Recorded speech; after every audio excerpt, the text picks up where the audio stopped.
সকালটা যেন শুরুতেই একটু আলাদা। একটা নতুন দিনের গন্ধ, একটা প্রথমের অনুভব।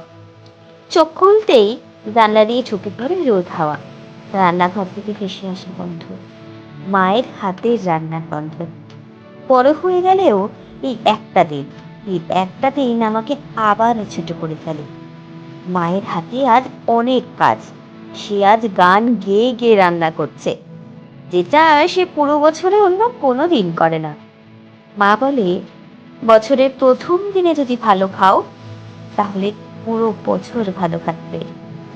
আর আমিও হাসি মুখে বলি, তুমি থাকলেই তো বছর ভালো হয়ে যায় মা।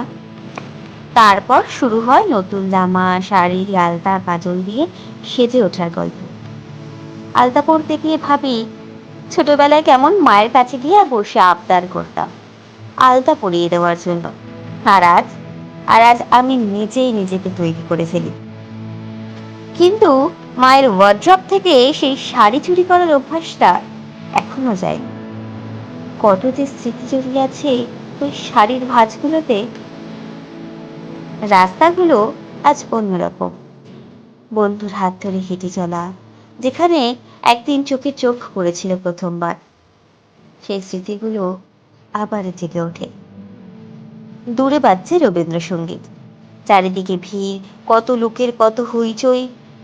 তবুও তবুও কোথাও যেন একটা শান্তি আছে। নববর্ষ মানে তো শুধু নতুন বছর না, নতুন ভাবনা, নতুন স্বপ্ন, আর নতুন করে নিজেকে ফিরে পাওয়া। আর আমার জন্য মানে ওই নিজেকে একটু ভালোবাসা। তুমিও ভালো থেকো এই নতুন দিনের প্রথম রাত। শুভ নববর্ষ।